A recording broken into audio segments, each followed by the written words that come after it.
It happened when most of America was fast asleep.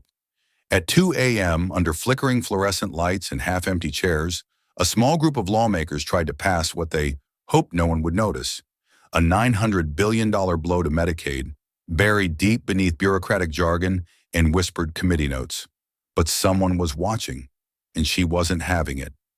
Congresswoman Alexandria Ocasio-Cortez stood up, alone, unwavering, and exposed the scam for what it was: a calculated midnight attack on working families, single mothers, veterans, and the elderly. She didn't raise her voice. She raised the truth. Line by line, she tore through their excuses until the room fell silent. Not out of respect, but out of shame. And as the cameras turned, she didn't speak to her colleagues. She spoke to us, the 13 million Americans they were trying to forget. This story is a dramatized account inspired by real political themes in public hearings. While fictional in construction, the emotions, inequalities, and urgency portrayed here reflect truths millions of Americans live every day.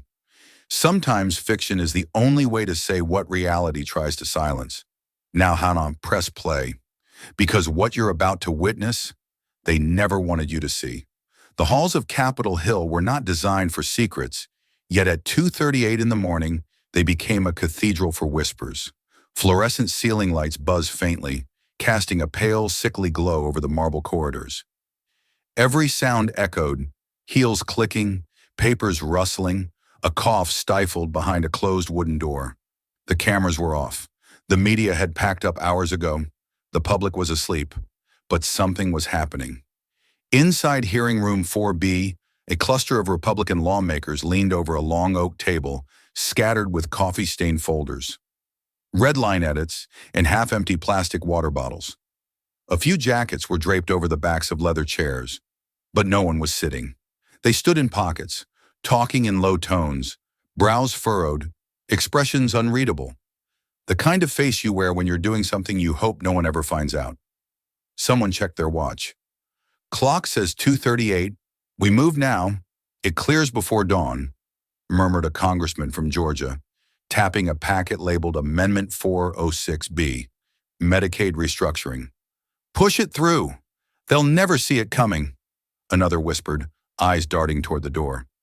Behind them, a digital screen displayed language so technical, so purposefully dense, that even seasoned staffers would struggle to decode it without a legal team.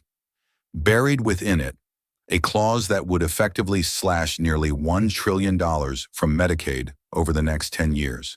No floor debate, no televised session, just a signature in the dark. They had rehearsed this: quiet coordination, midnight filing, procedural backdoors. It wasn't illegal. It was worse. It was engineered silence. Suddenly, the door creaked open. A young aide peeked in, whispered something, then held the door. A tall figure stepped through. She wasn't supposed to be there. Alexandria Ocasio-Cortez walked in without speaking. No entourage, no camera. Just a thin stack of papers in her left hand, a pen in the right, and eyes like twin scalpels, sharp, focused, dangerous. The room shifted. Some turned away. Others forced polite nods. One smirked, muttering, "She's not on the schedule tonight." She heard him, said nothing. Instead, she walked slowly to her seat, third from the end, and sat, calm, upright, watching. Then, she reached into her bag, pulled out a manila folder, and opened it. The sound of the metal clasp unhinging was louder than anyone liked. Inside, annotated printouts, financial breakdowns, case studies, and a single handwritten post-it that read, "They think no one's watching." She looked up, not at anyone in particular, but into the room itself, into the theater of secrets. For a moment, no one moved, and then a staffer bumped a chair, a paper dropped, a printer jammed somewhere nearby. And just like that, the spell broke. But not for her, because what they didn't know, what they couldn't know, was that she'd been tipped off. Earlier that night, a nurse from Pennsylvania had messaged her office. "They're sneaking something through," it read. "We're about to lose our coverage. Please, if you can, just look." She had looked. She hadn't stopped looking since.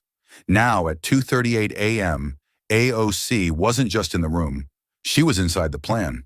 And she had questions. Dangerous ones. The kind that would not only disrupt a midnight vote, but expose an entire political machine for what it really was. And across America, though the people still slept, the storm had already begun to rumble. Alexandria Ocasio-Cortez had read hundreds of bills before. She could usually tell within the first 2 pages whether something was written with good faith or concealed intent. That night, as the fluorescent hum of her office lights competed with the dull ache behind her eyes, she flipped through the amendment packet for what she thought would be a routine procedural review. But somewhere near the middle, her fingers stopped. Her eyes narrowed, retracing a sentence that didn't sit right. Then another. Something was off. She reached for a pen and began underlining terms like eligibility reassessment, federal discretion, and phase-down schedule. The language was dry, almost intentionally sleep-inducing, but beneath it, something dangerous stirred. Her gaze locked onto a footnote, barely legible, printed in smaller than standard font, referencing a realignment of Medicaid obligations under Section 406B. Her brow furrowed. She turned the page, then another, and suddenly there it was, a dense wall of legalese that, when unraveled, pointed to nearly $1 trillion in cuts to Medicaid over the next decade. That was when her staffer, Michael, re-entered the room, holding his phone to his ear and whispering as he walked. He paused at the threshold, looking both exhausted and slightly panicked. "They buried it under Section 406, he said softly, covering the phone. "Midnight vote. Minimal notice. No press. It's moving tonight." AOC didn't respond right away. Her eyes remained fixed on the page, scanning line by line as if the paper itself might change its mind. Then slowly, her jaw set. Her back straightened. The exhaustion melted from her face, replaced by a quiet, unmistakable focus. She closed the folder carefully as though sealing something sacred. The pen she'd been using clicked sharply in her hand, a final note of decision. She looked up at Michael and asked only one question. "Who else knows?" He hesitated. "No one on our side, not yet. They're counting on that." A few seconds passed before she nodded once, stood up and grabbed her coat.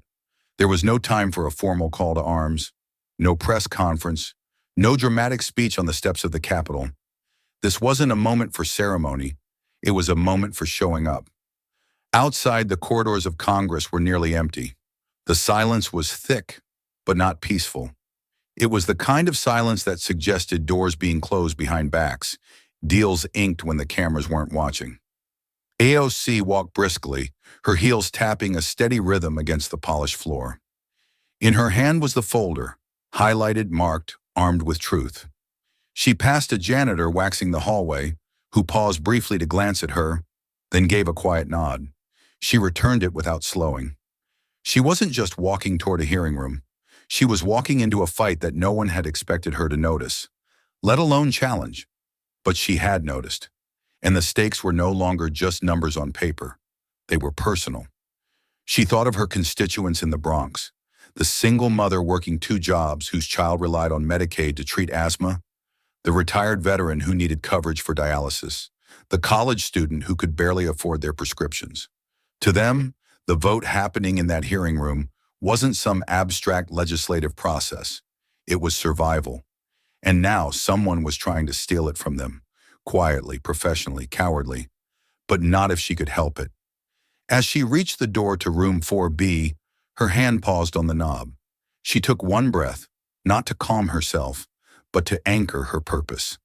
Then she pushed it open and stepped inside, and the room changed. The room wasn't large, but it carried the weight of decisions that would ripple across the country. As Alexandria Ocasio-Cortez stepped inside, every face turned. Not because she was loud, but because her presence had the kind of gravity that shifted the atmosphere. There were just enough people in the chamber to make it official. 5 Republicans seated near the center, 2 staffers scrolling silently on their tablets, and a lone stenographer adjusting her headset. The chair gavelled in the hearing with the sterile efficiency of someone eager to be done. The language on the agenda was neutral.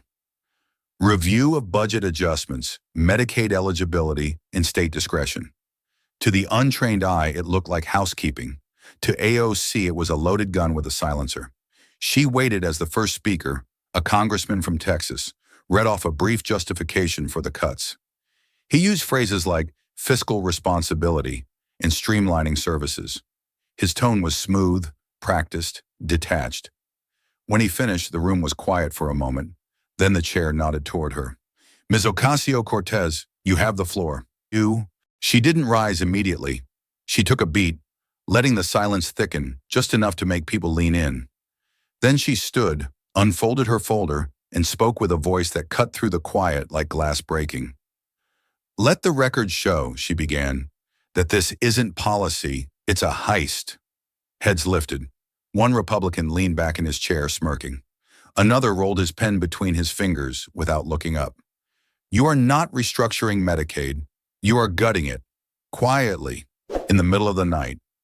While the people who depend on it, who paid into it, who rely on it to stay alive, are asleep. Her tone was calm but edged with steel. You're counting on their silence because they're not in this room. But I am, and I will not be silent. Across the room, the congressman from Georgia adjusted his tie and responded with a controlled smile. With all due respect, Congresswoman, what we're doing is ensuring the long-term solvency of the Medicaid system. This is responsible budgeting. Responsible budgeting? She repeated, incredulous. Show me the line item where you reinvest these cuts. Show me where this budget supports the working class people who've already been drowning under medical debt. You can't, because it doesn't. You're not saving money, you're transferring it. From the poor to the rich, from the sick to the well-connected. One staffer near the back looked up for the first time. The stenographer's fingers hovered, slightly slower than before, as if trying to keep pace with the shift in energy. AOC flipped to a page in her folder and held it up. This clause right here, she said, tapping it with her finger, creates state-level discretion over continued Medicaid coverage. That means if a governor decides that a single mother missed a document deadline or didn't work enough hours last month, she can be kicked off. Not because of fraud, not because of overuse, but because she's poor and invisible to this chamber. The chair attempted to interject, but AOC didn't pause. She had no intention of letting the moment slip into procedural back and forth. Her words flowed like a current, sweeping the room into a tide none of them were ready to withstand. You're cutting healthcare, she said, her voice rising just slightly, not yelling, but with the kind of clarity that fills silence with meaning. At a time no one can see you, but I do. She looked directly into the live stream camera positioned at the back of the room. And they will too. The silence that followed AOC's last sentence wasn't accidental. It was the kind that lingered, not out of confusion, but discomfort. She had struck a nerve, and everyone in the room knew it. For a few seconds, no one moved. Then, as if on cue, a Republican from the Budget Committee let out a quiet scoff and leaned toward his mic. With all due respect, he said, voice dripping with condescension, let's not confuse passion with numbers. No one here is stealing anything from anyone. AOC raised her eyebrows slightly, not in surprise, but as if to say, thank you for walking into that. She reached into her folder again and pulled out a stapled packet, her own copy of the 2017 Tax Cuts and Jobs Act summary. She flipped to a page already marked with a tab and held it up for the record. In 2017, she began calmly, your party pushed through a tax change that raised the federal estate tax exemption from $11 million to $22 million per couple. That means if your family has a $21.9 million estate, you pay $0 in estate tax. Zero. She turned her eyes back toward the table. You called that reform. You called it fairness. Then she set the packet down and pulled out another, this one thinner, printed in black and white. Today, under the guise of responsible budgeting, you want to pay for the extension of that tax break by cutting $900 billion from Medicaid. So yes, let's talk numbers. She tapped the paper. This cut disproportionately affects children, seniors, and people with disabilities. And let me make it clear for the American people who are watching. We are talking about slashing funding for asthma medication, prenatal care, cancer treatment, so that someone in Greenwich, Connecticut can inherit their third yacht tax-free. That line landed. Hard. A pause. Then a dismissive voice broke in from the right. "Hyperbole," muttered one of the more senior members, not into his mic, but just loud enough to be heard. AOC didn't even flinch. "Hyperbole?" she echoed, still standing. "What do you call it when a diabetic grandmother in Kansas has to skip insulin doses to afford groceries? What do you call it when a child in Detroit ends up in the ER because they rationed an inhaler for 2 months?" She stepped forward slightly, her voice still composed but resolute. "You may think I'm exaggerating, but I sit across from these stories every single day. You may never meet these people, but I have. I've walked with them. I've heard their stories in food banks, in waiting rooms, in school gyms turned into shelters. So when I connect your yacht loopholes with their suffering, I'm not being dramatic. I'm being accurate."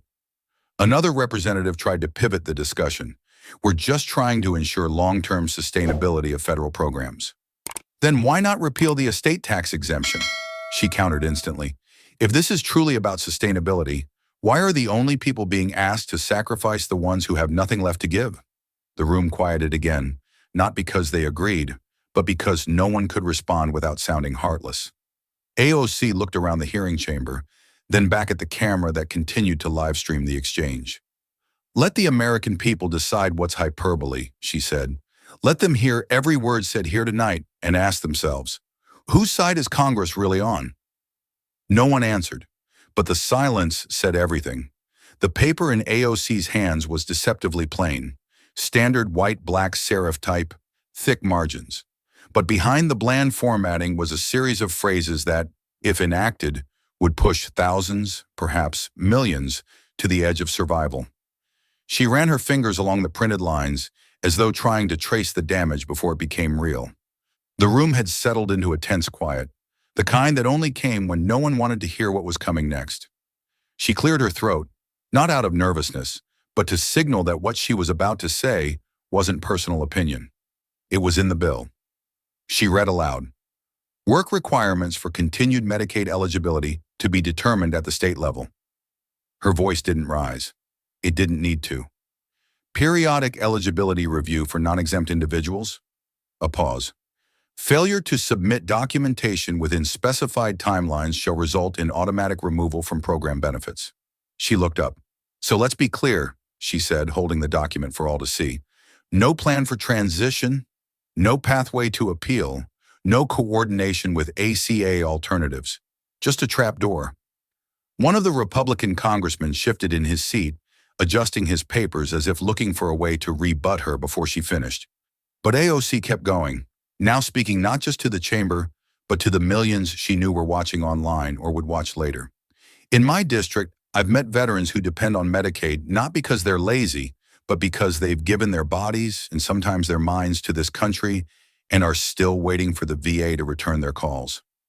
I've spoken with mothers, single, working full-time, raising 2 children, who lose sleep every night wondering if their kid's inhaler will run out before payday. I've sat with diabetic patients who've been admitted to the emergency room not once, not twice, but 4 times in a single year because they had no choice but to ration insulin." She let the silence breathe for a moment, allowing the weight of those words to hang in the air like fog. "So when you insert language like eligibility review and state discretion without clear standards or enforcement mechanisms, what you are creating is not flexibility, it's chaos. It's suffering. It's an invisible wall between people and the care they need to stay alive." A congressman interrupted gently, almost too gently. "States need the freedom to manage their own systems. That's the beauty of federalism." AOC didn't flinch. "Then where is the oversight to prevent abuse? Where is the data transparency? Where is the language ensuring a safety net for people who fall through the cracks, not because they're irresponsible, but because they missed a form, changed addresses, or couldn't upload a document through a broken website?" She closed the packet and placed it on the table. "The truth is, you're designing failure by default and calling it policy. But we see you, and more importantly, the people who will suffer, they see you too." Her gaze swept the room, landing briefly on each face, not in accusation, but in insistence. "When you write rules this vague and this punitive, you aren't cleaning up the system. You're using language as a scalpel to cut people out of it. And if that doesn't disturb your conscience, then perhaps it's not the program that needs review." The room remained still. Not a single Republican voice rose to challenge her. Because for that moment, even they knew this wasn't just about dollars and regulations. This was about the line between governance and harm. And she had just drawn it in permanent ink. The silence that followed AOC's final sentence from the last section felt longer than it really was. It wasn't the silence of agreement, nor was it respectful. It was a silence of calculation, of discomfort passing between lawmakers who suddenly realized that the language they'd hoped would pass unnoticed had just been ripped into daylight. But the moment was too raw, too damning, and someone had to deflect. Predictably, the first interruption came from the center of the horseshoe table, where a senior Republican leaned into his microphone, his tone measured but unmistakably dismissive. "You're grandstanding, Congresswoman." He didn't say it angrily. That would have betrayed nerves. Instead, it was offered like a shrug, as if her words were theater, not substance, as if the stories she told were props instead of people. AOC blinked once, then tilted her head slightly, lips pressed together as if stifling an immediate response. When she did speak, her voice was lower than before, and colder. "No," she said, "I'm lifelining." The word didn't require explanation, but its meaning settled hard on the room. She didn't need to raise her voice. She didn't need to prove sincerity. Her presence had already done that. And beyond the four walls of the hearing room, tens of thousands of viewers were watching the live stream. What started as a few late-night viewers had grown rapidly. Now screenshots of her reading from the bill were circulating across social media. Hashtags like hashtag Medicaid fight and hashtag not on her watch had begun trending. Comments poured in like a flood.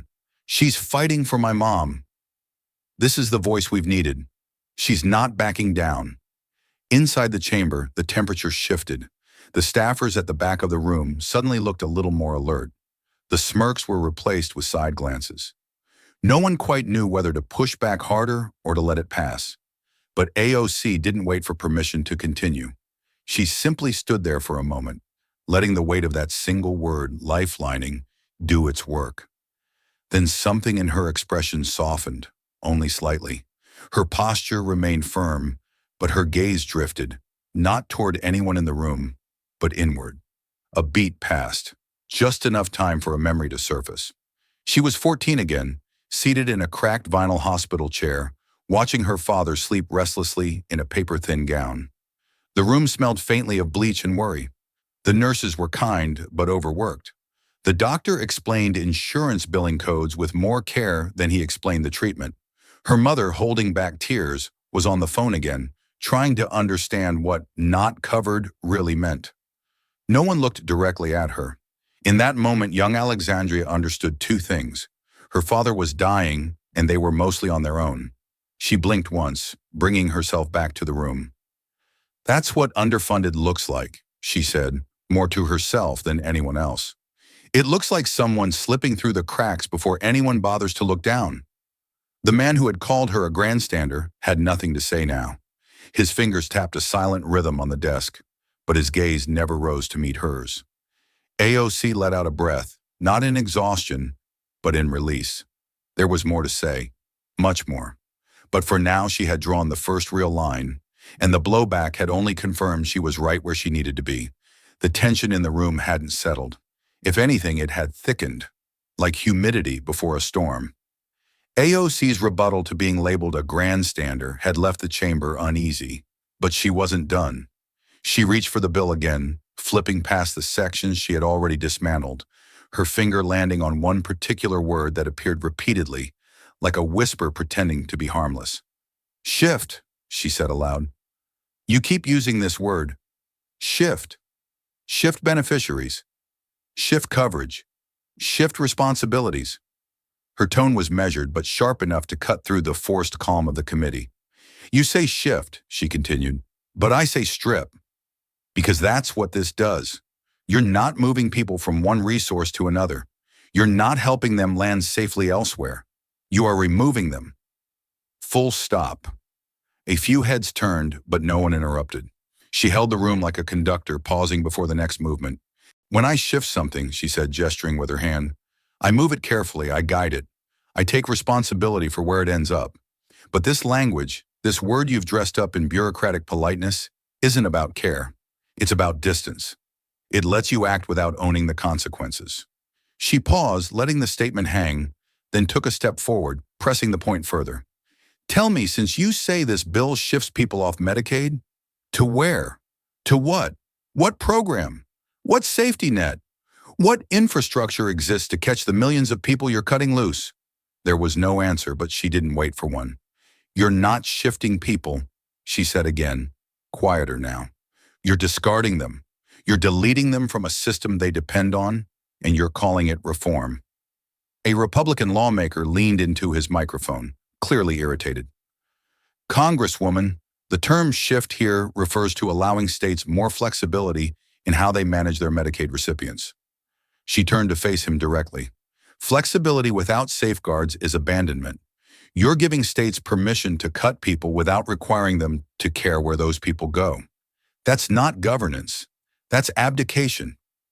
Her voice didn't rise, but there was a steady fire in her delivery that made it impossible to turn away. In the Bronx, she continued, I've met people who have already been through this.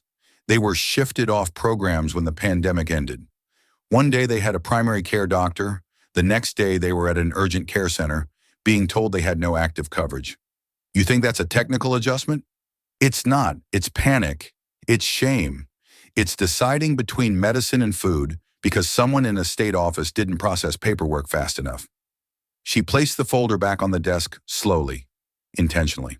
When you write bills that use language like this, you're not being neutral. You're being evasive. And if you believe in what you're doing, then have the courage to say it plainly. Say, we are removing these people from Medicaid, and we do not have a plan for them after. No one did.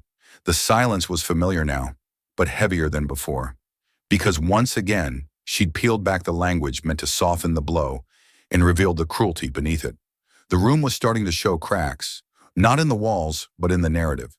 Alexandria Ocasio-Cortez had dismantled the illusion of shifting people off Medicaid with surgical precision, and now she was ready to strike at the hollow core of the policy itself.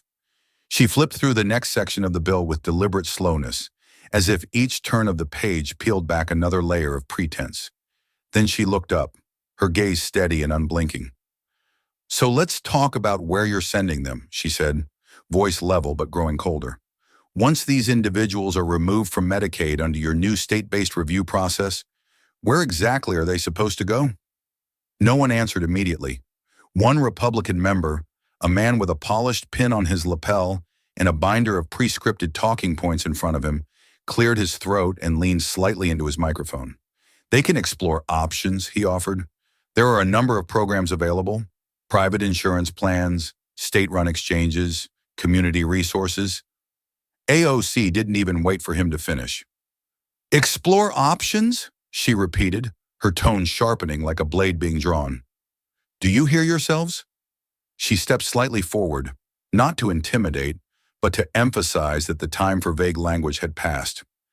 You're removing health care from working-class families and then suggesting they go, explore options, like it's a farmer's market? Options that don't exist aren't options. They're delusions. And worse, they're lies dressed as lifelines. The man shifted uncomfortably, but said nothing more. AOC pressed on. Private insurance? For whom? A part-time worker making $13 an hour with no employer benefits, no savings, and a child who needs weekly asthma treatment? You think Blue Cross is going to welcome them with open arms once their Medicaid gets stripped away at the state level? She turned her body slightly to address the room more broadly. You talk about state-run exchanges, but what you're not saying is that many of these states have intentionally sabotaged those very systems.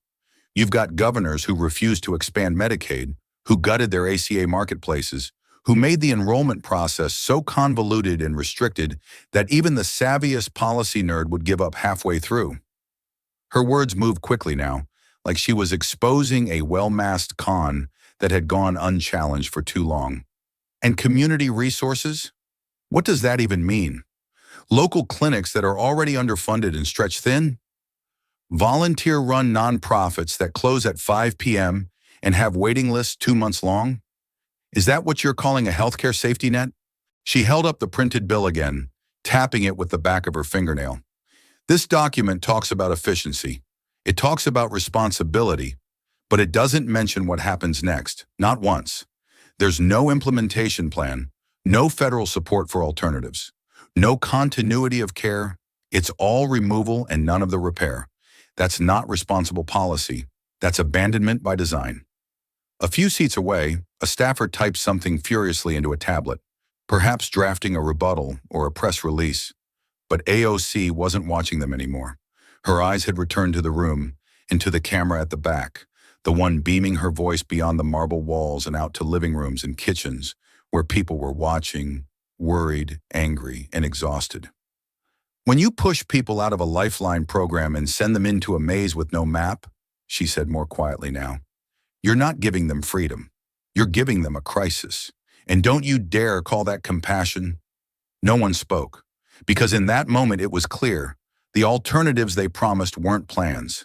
They were ghosts, and AOC had just called them out. The room was slipping from their control, and they knew it. For over an hour, the Republican members of the committee had tried to steer the hearing back to their carefully prepared talking points, phrases like efficiency, flexibility, and individual responsibility.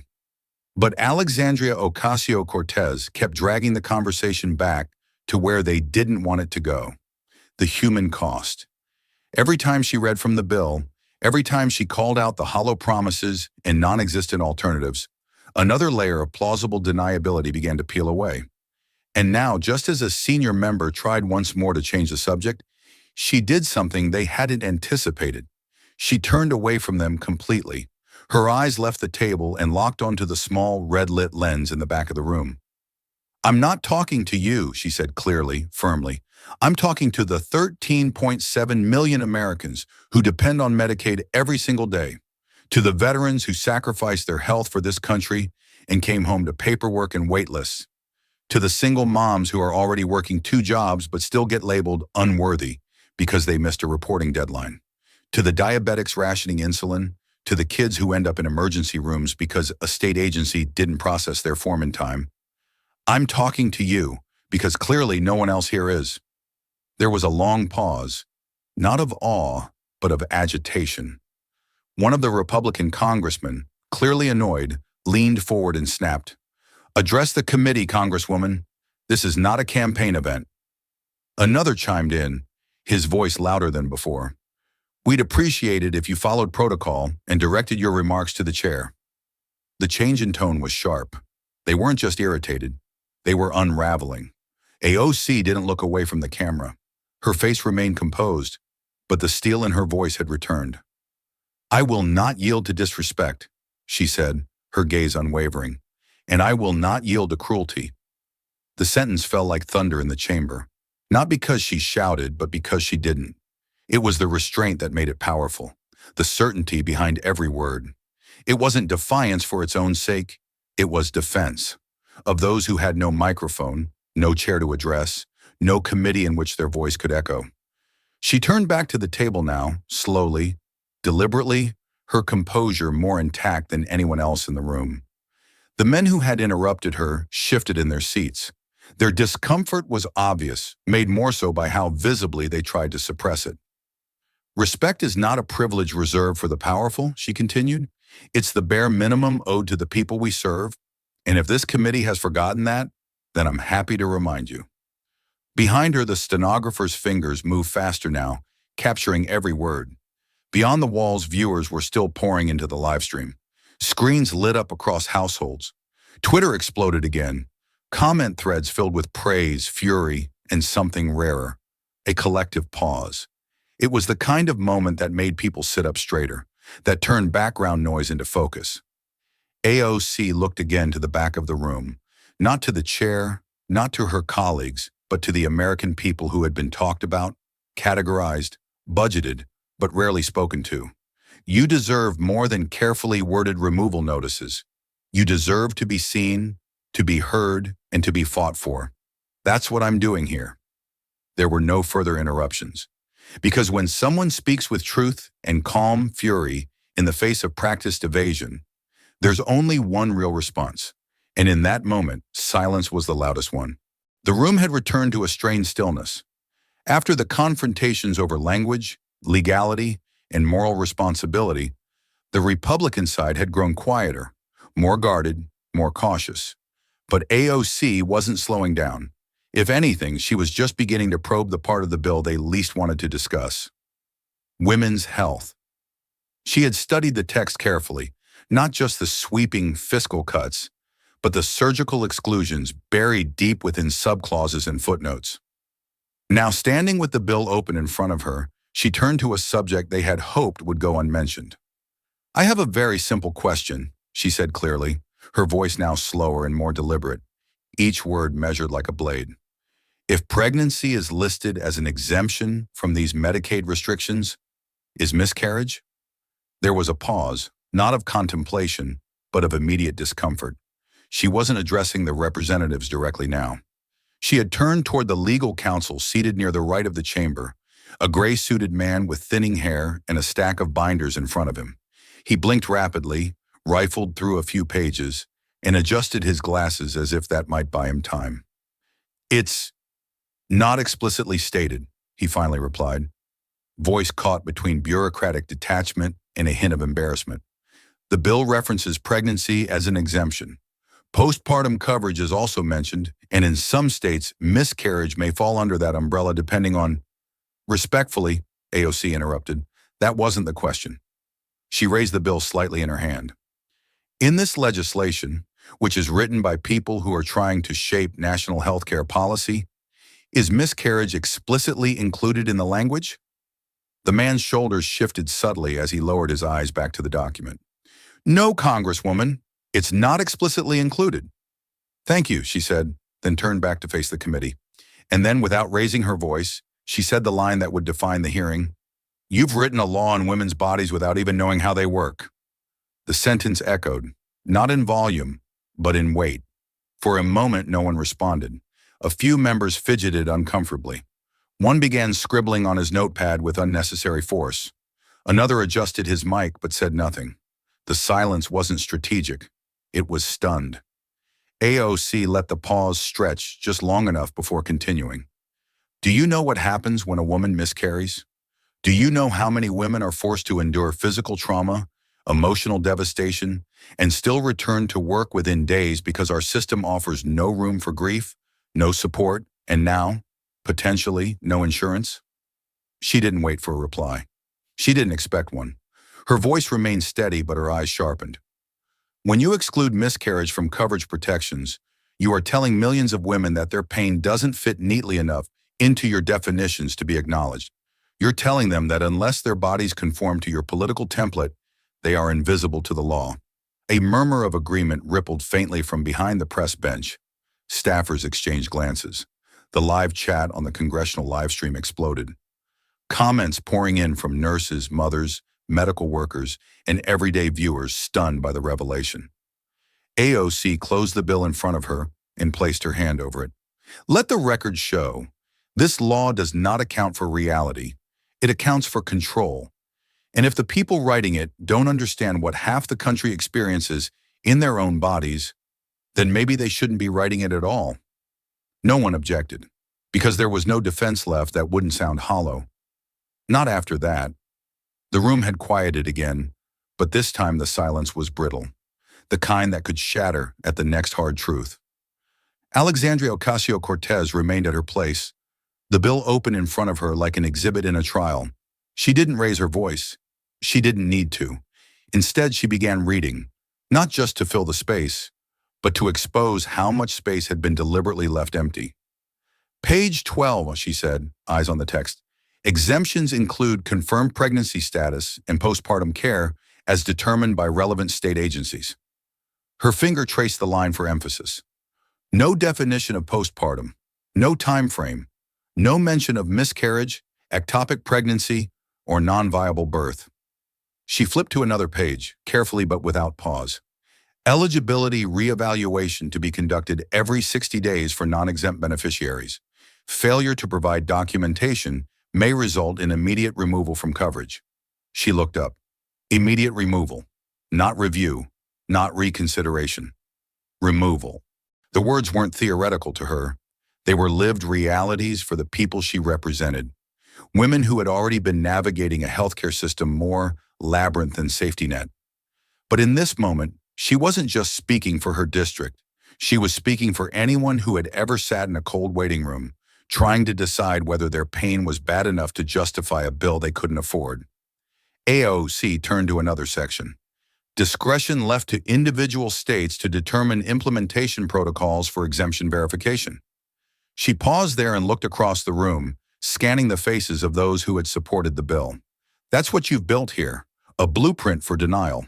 A woman could miscarry on a Tuesday and lose her insurance by Friday. All because her state decides her experience doesn't qualify. All because she didn't bleed in the way your paperwork expects. A soft sound broke the stillness.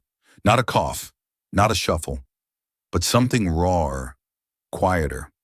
From the gallery above the chamber, a nurse in uniform sat with her hands clasped tightly in her lap. Her eyes were fixed on AOC, but the tears running down her cheeks betrayed more than professional interest. She didn't sob. She didn't make a scene. But her face told a story the bill never would, that someone in that room had finally named what others refused to see. AOC glanced up and met the nurse's eyes for just a breath, acknowledging her presence without breaking stride. You cannot legislate bodies with indifference, she continued, more slowly now. You cannot pretend that omitting something from a bill erases its existence from the world. Miscarriage happens, trauma happens, complications happen. And when you leave those experiences out of law, you are not being neutral. You are being cruel. Another page turned. Failure to recertify postpartum status within state timeline may result in retroactive cancellation of benefits. A beat passed. So not only do you remove support, you threaten to erase what's already been used. You ask people to survive grief and bureaucracy at the same time. A murmur moved through the press bench. The scribes in the gallery kept typing. But in the main room, no one dared challenge her. The weight of her words had filled the hollow shell of the bill, revealing it for what it was. Not just incomplete, but willfully blind. She closed the packet gently and folded her hands over it. If you can read this bill and still believe it protects women, then you haven't read it closely. Or worse, you have. No one had anything left to say, because by now even they could feel the hollow center she had laid bare. The silence in the room had shifted. It was no longer the silence of discomfort or calculation. Now it was the silence that comes before something gives way. Alexandria Ocasio-Cortez had spent the last 20 minutes exposing the structural cruelty of the bill with calm precision, her voice unwavering even as she moved from technical detail to deeply human consequences. The gallery above remained still, staffers typing more slowly now, listeners no longer just absorbing information, but absorbing consequence. And then it came. A voice, sharp, male, irritated, cut through the quiet. Congresswoman, you're not respecting protocol. The words came from a senior Republican member seated to her left, a man who had spoken little so far, but whose patience now appeared to wear thin. His tone wasn't overtly angry, but it was thick with the implication that she had crossed some invisible line, spoken too long, too plainly, or perhaps too truthfully. AOC turned her head slightly, eyes narrowing just enough to register the interruption. She didn't reply at first. She didn't have to. Her silence was deliberate, and when she rose from her chair, she did so slowly, not in haste or defensiveness, but with a kind of quiet power that made the room tighten. Protocol? She repeated, her voice low and measured. You mean the protocol that lets you legislate ignorance into law? Her words landed with a weight that didn't need amplification. The man across from her blinked once and opened his mouth, but she didn't give him the space to respond. You want to talk about procedure, she continued, as if the problem here is decorum and not the fact that your bill treats miscarriage as a clerical error. As if the real issue is how I raise my voice, not what I'm raising it about. A murmur ran through the gallery. One staffer paused mid-note. Another lowered her pen entirely. AOC leaned forward slightly, resting her hands on the desk. Her posture was steady, but the emotion underneath had shifted. There was no longer restraint in her tone, only controlled fire. "You're not uncomfortable because I'm wrong," she said, her voice rising just slightly. Not a shout, but a sharp escalation. "You're uncomfortable because I'm right." She brought her palm down on the table, not in rage, but in finality. The sound cracked through the room, echoing off marble and tension. "Because I'm forcing you to say out loud what you'd rather bury in footnotes and vague exemptions. Because I'm naming the people you're trying not to see. Because I'm calling your comfort what it is, cowardice." The man who had interrupted her was no longer looking at her. He stared straight ahead, unmoving. Others glanced down, feigning interest in their papers, unwilling to meet her gaze. She straightened again, breathing steadily. The room was completely still. No further interruptions came. "Let the record show," she finished, her voice clear, "that I will not be silent so you can be polite. I will not trade truth for your comfort." And with that, she sat back down. The only sound that followed was the soft clack of the stenographer's keys, recording not just words but a moment that could not be taken back. The hearing had reached a point where the weight of facts could no longer be ignored, so the tactics shifted. If Alexandria Ocasio-Cortez couldn't be silenced through procedure, if her words couldn't be dismissed by logic, then perhaps the next best option was tone. The shift was subtle, almost rehearsed. The old fallback of condescension dressed as courtesy. After AOC's last statement echoed across the chamber, a Republican representative to her left leaned back in his chair with a practiced smirk. He didn't raise his voice. He didn't even reach for the mic at first. But when he did speak, his words dripped with the kind of polished derision that women in power know all too well. "We'd prefer if you didn't perform, Congresswoman." It was said lightly, almost lazily, as though the implication itself wasn't worth the energy of emphasis. But it landed as intended, with a quiet sting. The room didn't gasp. The insult was too refined for that.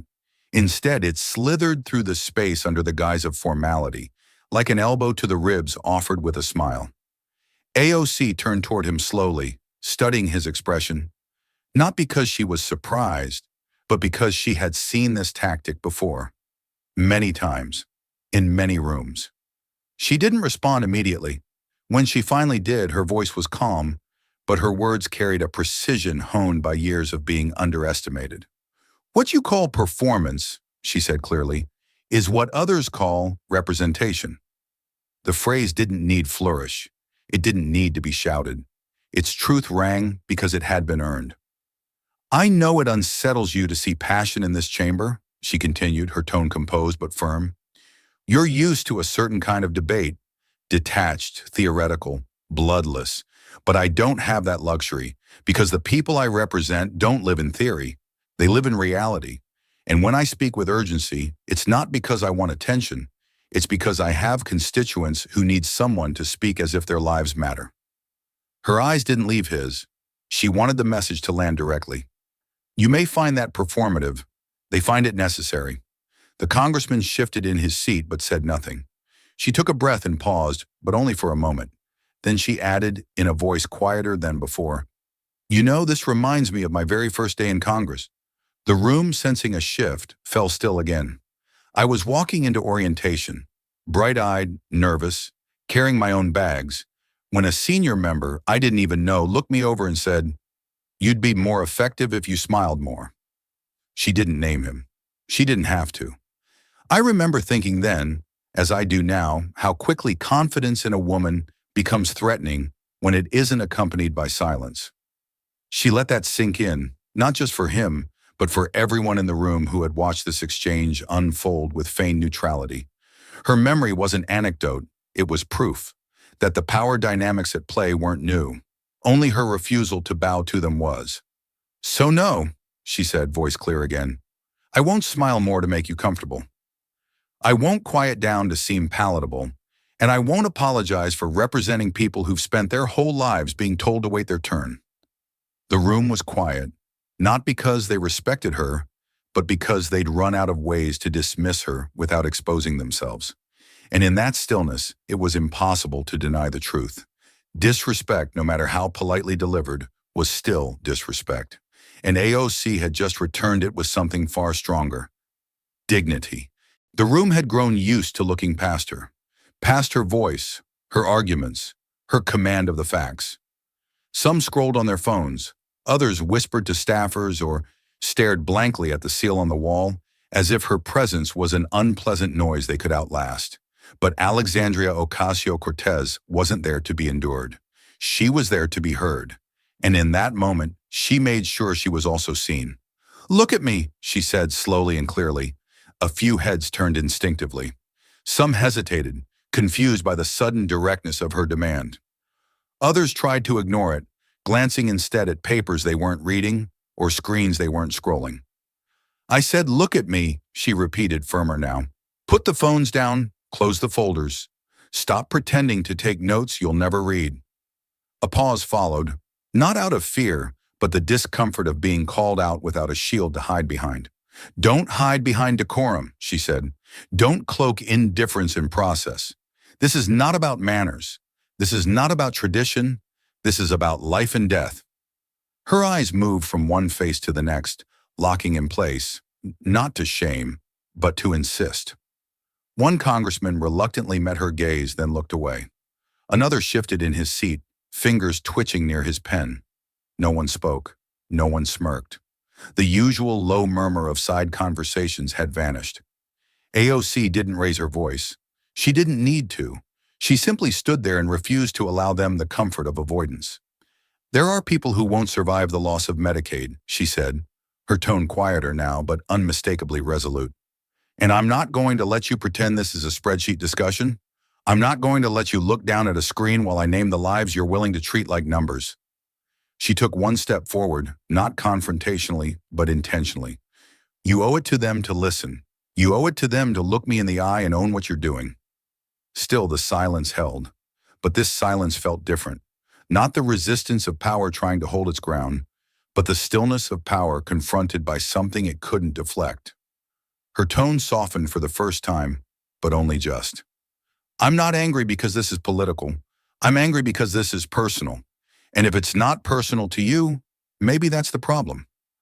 The room stayed eerily quiet, the way it only gets when everyone knows the usual escape routes have been blocked. This hearing isn't theoretical for the single mom in my district, choosing between paying for her daughter's medication and keeping the lights on. It isn't theoretical for the veteran waiting 6 months for a specialist. It isn't theoretical for the janitor cleaning this building who can't afford the very care we're debating. She drew a breath, steady and full. "If you won't look me in the eye while I tell you that, then at least admit it's not me you're avoiding. It's the truth." No one spoke. No one reached for the mic. No one interrupted. For once, there was no procedural objection, no smirking aside. Just the heavy, undeniable weight of accountability that her gaze had placed squarely on the table in front of them all. The room hadn't moved in minutes, but everything had changed. The silence wasn't passive anymore. It was listening. After calling out the empty gazes and distracted glances, Alexandria Ocasio-Cortez stood exactly where she was, grounded and unflinching. The weight of her voice had shifted the air, but she wasn't done. What came next wasn't a policy argument or a correction of fact. It was something more dangerous to the powerful, truth delivered without apology. She glanced once more toward the raised lens of the hearing room camera, its tiny red light still glowing steadily. Then she extended her arm, pointing straight into it. "I do not work for lobbyists," she said, each word cutting through the quiet like a gavel. "I work for them." Her finger remained fixed on the camera for a second longer, long enough for anyone watching at home to feel, for a moment, like she was speaking to them directly. In a chamber full of power, it was a gesture that recentered the conversation, not on the committee, but on the millions who couldn't be in the room, who wouldn't be quoted in news coverage, whose voices would never be transcribed into congressional records. She lowered her arm slowly and her tone softened, but the intensity in her face didn't fade. "They sent me here," she continued, "because they were tired of being invisible. They were tired of watching hearings like this one happen without a single person naming what's real." Her voice caught slightly at the end of that sentence. not from hesitation but from emotion too large to be completely contained. It wasn't weakness, it was connection, the kind that only shows itself when someone is speaking from a place deeper than anger or duty. They're not asking for miracles, she said. They're asking for honesty, for a government that sees them, for leaders who don't need to be reminded that losing healthcare is not a line item. It's a spiral. It's a mistreatment. It's a late-stage diagnosis. It's a funeral they can't afford. Up in the gallery, a few heads nodded. One woman placed her hand gently over her heart. Another wiped her cheek with the edge of her sleeve. I didn't come here to charm my way through doors that were never built for people like me, AOC said, straightening her shoulders. I came here to knock those doors open and to hold them there long enough for others to walk through. Someone in the gallery clapped once, tentatively, quietly.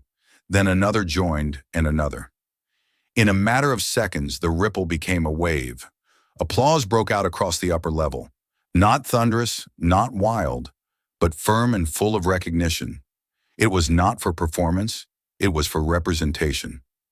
AOC didn't smile. She simply nodded, once, acknowledging not the approval, but the shared conviction. Then she looked back at the committee, now sitting in a stunned kind of stillness, and added, I wasn't sent here to make anyone comfortable. I was sent here to make them heard. The clapping faded, but the echo of her words remained. And whether they liked it or not, the committee knew. The nice girl act was never hers to begin with. She had simply chosen, until now, to let them believe it might be. It started as a ripple, just a few clips shared by congressional staffers and late-night political watchers who had been following the hearing live. Short, grainy, and hastily captioned, they captured Alexandria Ocasio-Cortez standing firm, eyes locked on the camera, her voice cutting through silence like a bell tolling at midnight. Within hours, those clips had become something else entirely, a wave of digital electricity sweeping through every corner of social media, turning a late-night budget hearing into a national moment. The first clip to catch fire showed her standing alone, saying, I do not work for lobbyists, I work for them. It was only 12 seconds long, but it rocketed across platforms with a velocity even her staff hadn't anticipated. On Twitter, it was retweeted over 50,000 times within the first 2 hours. By morning, the trending hashtags had evolved into a chorus. Hashtag AOC Medicaid fight, hashtag yield to truth, and the most popular among them, hashtag she sees us. Instagram stories flooded with screen recordings of her exchange with GOP members, annotated with fire emojis, tears, and exclamation marks from young people who had never watched a congressional hearing before. TikTok users mashed up her calm fury with somber music, overlaying text that read, "This is what leadership looks like." But it wasn't just the younger crowd. On Facebook, where older Americans gathered in quieter but no less impassioned spaces, the story took on a deeper resonance. A post from a retired nurse in Michigan read, I've been waiting 20 years for someone to say what she just did. She's fighting for us. It was shared 18,000 times in less than a day, with comments pouring in from grandparents, veterans, caregivers, and churchgoers. They didn't speak in hashtags. They spoke in memory. I lost my husband because he couldn't afford another hospital visit. My son has autism. Medicaid is how we survive. My pastor always said truth comes with a cost. God bless this woman for paying it. On Reddit, threads dissected every paragraph of the bill, cross-referencing AOC's remarks and confirming what she said. Miscarriage wasn't listed. Postpartum coverage was vague. Ghost coverage, one user called it. Another pinned comment simply read, "This isn't a hearing anymore. It's a reckoning." Even cable news, often hours behind digital reactions, began to shift. By mid-morning, MSNBC had rolled clips from the hearing into a feature segment titled, The Fight Over Medicaid's Soul. Fox News ran its own piece, more dismissive in tone, but they played the clip nonetheless. AOC pointing to the camera, naming the 13.7 million Americans who would be affected. No matter the framing, the image was unforgettable. In AOC's district, her office lines jammed with voicemails. Not with complaints, but with gratitude. One from a grandmother simply said, I never thought I'd see someone say what we all feel. Thank you for not blinking. Back inside the Capitol, her staff sat crowded around a laptop in the cramped office down the hall from the hearing room, watching the metrics climb in real time. But AOC wasn't checking numbers. She was still reviewing amendments, highlighter in hand, her mind already focused on what came next. Because to her, going viral wasn't the goal. Making people feel seen was. And now that they had been, the real work was just beginning. While social media burned bright with clips of AOC's relentless questioning and unflinching voice, the atmosphere behind Republican office doors was far less celebratory. In a conference room tucked deep within the Capitol complex, a group of GOP communication staffers sat around a table littered with empty coffee cups, wrinkled briefing packets, and the cold leftovers of a catered lunch no one had touched. Their eyes were fixed on a large flat-screen TV at the end of the room, where AOC's remarks were now being replayed for the third time on cable news. This time not as a passing soundbite, but as a full segment. One aide clicked the remote with frustration, switching to Twitter. The trending page confirmed what they already knew. "We're losing control of the narrative," one staffer muttered, leaning forward with elbows on the table and stress in his voice. "It's not just the left," another added.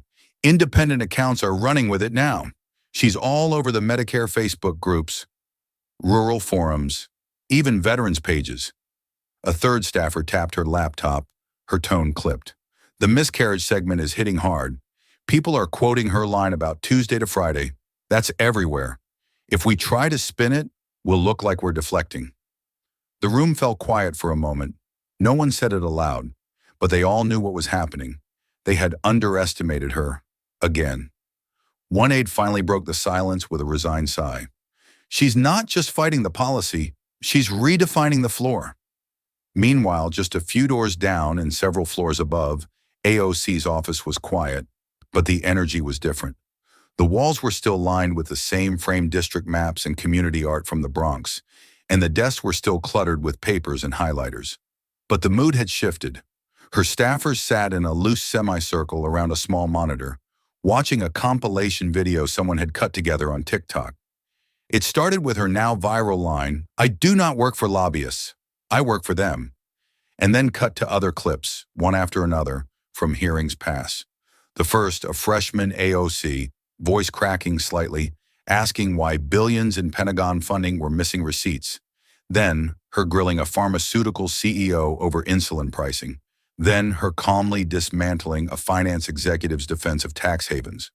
Each clip was familiar to the staff, but now when viewed in sequence, they formed something greater. A pattern, a rising force, a voice that had gone from questioned to commanding. No one spoke at first. They watched in quiet awe. One aide, who had been with her since her first campaign, folded his arms slowly, his smile just beginning to surface. Another chuckled under her breath. "Remember when they said she'd get eaten alive in committee?" That brought a round of quiet laughter, wry, proud, even a little emotional. These weren't people watching their boss perform. They were watching someone fulfill a promise. The youngest staffer, fresh out of college and still adjusting to the chaos of Capitol Hill, finally spoke. She didn't just survive today, she changed the conversation. They all nodded, not with arrogance, but with a deep sense of clarity. Outside that office, the press would debate tone, partisanship, and strategy. But inside, they knew exactly what had happened. She hadn't played the game. She'd rewritten the rules. And now the world was watching, on their phones, in their living rooms, behind the closed doors of power. And for the first time in hours, everyone in that small office leaned back just slightly in their chairs, their exhaustion giving way to something stronger. Resolve. By now, the room had changed.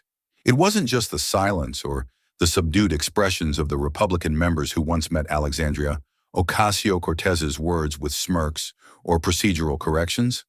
It was something deeper, an unspoken acknowledgement that whatever was supposed to happen in this hearing had already been overtaken by something far more powerful. The bill might still pass. The votes might already be counted.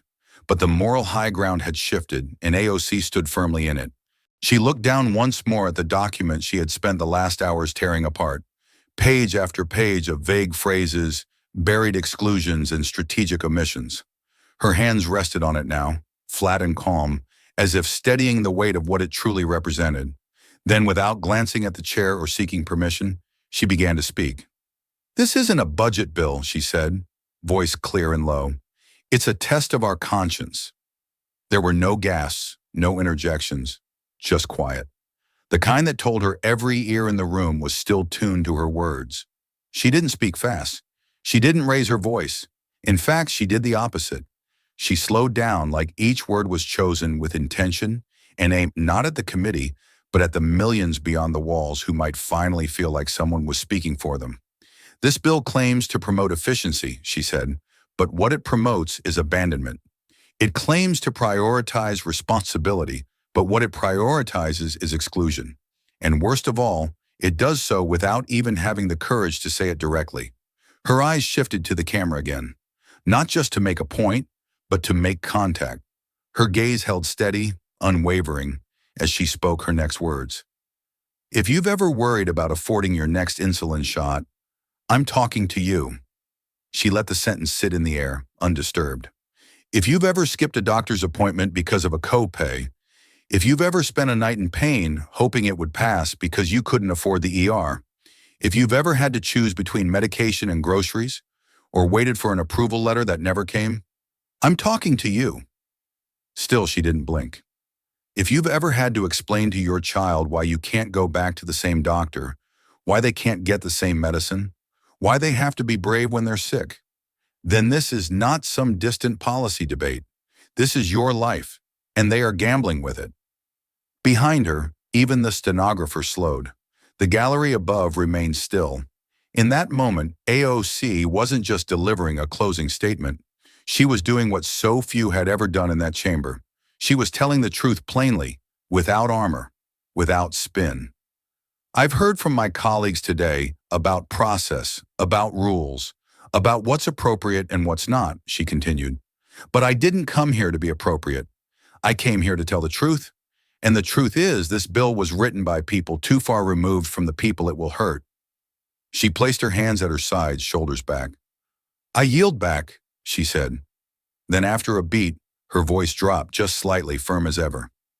Not in silence, but in defiance. And then she sat. Not a word was spoken for several seconds, because there was nothing left to say. By sunrise, the Capitol dome was bathed in soft golden light, but inside the buildings it cast its shadow over. Few had slept. What had started as a quiet, late-night hearing, buried beneath procedural layers, had erupted into a national spectacle. News anchors, podcasters, columnists, and everyday citizens were now repeating the same words Alexandria Ocasio-Cortez had spoken just hours before. "This isn't a budget bill. It's a test of our conscience." The major networks led with it. MSNBC opened with a split-screen image, AOC pointing toward the camera, and the subheading "Medicaid Fight Ignites National Debate." CNN played clips of her closing statement on loop, followed by commentary that couldn't help but marvel at how a single congresswoman, alone at a desk surrounded by carefully guarded silence, had seized the country's attention with nothing but clarity and conviction. Even outlets that were critical of her politics couldn't ignore the force of the moment. On Fox News, a panel tried to reframe the debate as emotion over economics, but the attempt fell flat. One host paused awkwardly after playing the clip where AOC spoke directly to insulin users. "You have to admit," he said reluctantly, "that's going to land with a lot of people." And it did. All across the country, constituents had already started calling her office before the morning coffee brewed. The inbox was overflowing. But it was the voicemails that carried the full weight of what had transpired. A retired teacher from Ohio, voice trembling. "My husband's heart meds went up $80 last year. I thought no one cared anymore. Until last night." A mother from Georgia whispered through tears, "I lost a baby. I never thought anyone would say that out loud, let alone on the record." AOC's staff played them in silence at first, one after another. They didn't speak much. They just sat around the same laptop that had streamed the hearing the night before, now watching the fallout spread like wildfire, but not in panic, in awakening. Meanwhile, across the hall and behind much heavier doors, Republican leadership huddled in damage control. The hearing had been designed to slide through unnoticed, Another technical vote tucked into the folds of a larger budget package. Instead, it had become a headline, and worse, a narrative. One senior aide pinched the bridge of his nose and muttered, "We've got veterans posting on Facebook." Rural voters quoting her. This isn't just a Twitter thing anymore. Another staffer, hunched over a laptop, scrolled through a spreadsheet of polling data. "We've got swing district members already asking for revised talking points," she said. "One even wants to know if we can soften the language in Section 406. "Let's revise the language," someone else offered, with more urgency than confidence. But they all knew it was too late for language to save the day. The substance of the bill had already been exposed, and no amount of rewrites would erase the raw human reality that had been brought into view. They had hoped no one would notice, that the vote would pass like a shadow through the chamber. But AOC had flipped on the light. And now in that morning afterglow, messy, emotional, unfiltered, the difference between politics as usual and representation that meant something was suddenly obvious. What was chaos last night had turned to clarity, not in the eyes of party operatives or consultants, but in the voices of people who hadn't felt seen in years. And no matter what the vote count said by evening, a different kind of win had already been declared. By midday, the flood of messages had moved beyond voicemail. Now they came by email, handwritten notes, even folded postcards scrawled in cursive.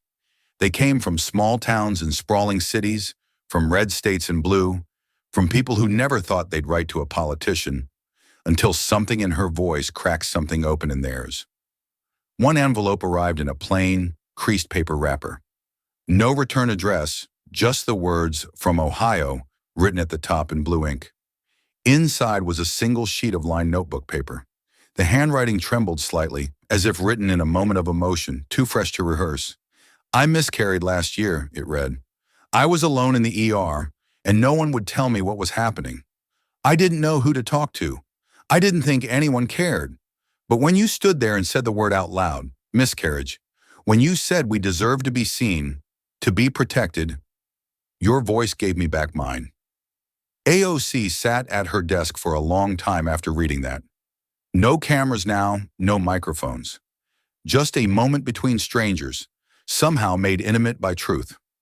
Later that afternoon, another letter arrived. This one from a retired veteran in Texas, typed on an old word processor and signed in pen. "They forgot us," it said. "You didn't." He wrote of his struggle to get VA coverage approved for an oxygen machine, of how the paperwork delayed it until it was too late for a friend. He didn't ask for help. He just wanted to say thank you, to say that someone finally said what needed saying. Outside, reporters still clamored and headlines still spun. But in her office, these letters made something clear. The country wasn't just watching, it was answering. The hallways of the Capitol had returned to their usual rhythm, heels clicking against marble, murmurs of aides coordinating schedules, cameras stationed outside committee rooms. But one figure moved with a different cadence. Alexandria Ocasio-Cortez walked alone, her steps neither hurried nor hesitant, just steady.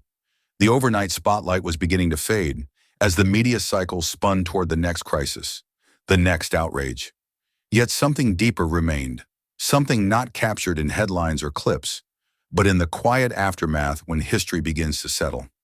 She passed the portraits of lawmakers from another century, men who had once defined the rules of power, decorum, and silence. But she didn't look up at them. Her gaze was focused forward, the corridor ahead familiar, but freshly claimed. Her shoulders bore no visible weight, but they carried the echo of 1,000 voices now stirring across the country. Teachers, veterans, nurses, grandmothers, young parents, forgotten voters who had finally seen themselves reflected in the cold lighting of a congressional hearing room. Inside her mind, the moment returned. Not the shouting, not even the applause, but the turning point. When she had locked eyes with that camera and said, "If you've ever worried about affording your next insulin shot, I'm talking to you." It hadn't been about theater. It had been about witness. And in speaking, she had reminded the room and the nation that visibility itself could be a form of defiance. Her voice echoed quietly now, a vow turned inward. You don't need permission to speak truth. You just need the courage to do it. As she reached the end of the hallway and pushed open the door to the next chamber, The legacy wasn't written in stone yet, but it had begun, in ink, in voice, and in lives no longer ignored. This story isn't just about a fiery debate, it's about the power of showing up when it matters most. AOC didn't raise her voice to be heard. She raised it so others wouldn't be forgotten. Behind every policy are real people, mothers, veterans, neighbors, whose lives hinge on decisions made in the quiet corners of power. In standing her ground, AOC reminded us that truth doesn't need a majority, only the courage to be spoken. It's easy to feel like our voices don't matter, but sometimes one voice is enough to start an echo. What's one moment in your life when someone spoke up for you, or when you wish they had? If this story touched you, don't let it stop here. Like, share, and subscribe to Alexandria Rising Stories, where every voice matters and every story echoes far beyond the screen. This story is a fictionalized and dramatized narrative created for educational, inspirational, and storytelling purposes. While it may be inspired by real public events, people, or societal issues, it includes imagined dialogue, reconstructed scenes, and character interpretations meant to highlight broader themes of justice, dignity, and resilience. Any resemblance to actual events or individuals beyond public knowledge is purely coincidental. We do not intend to defame, mislead, or harm, but to invite reflection and meaningful conversation. Thank you for watching Alexandria Rising Stories.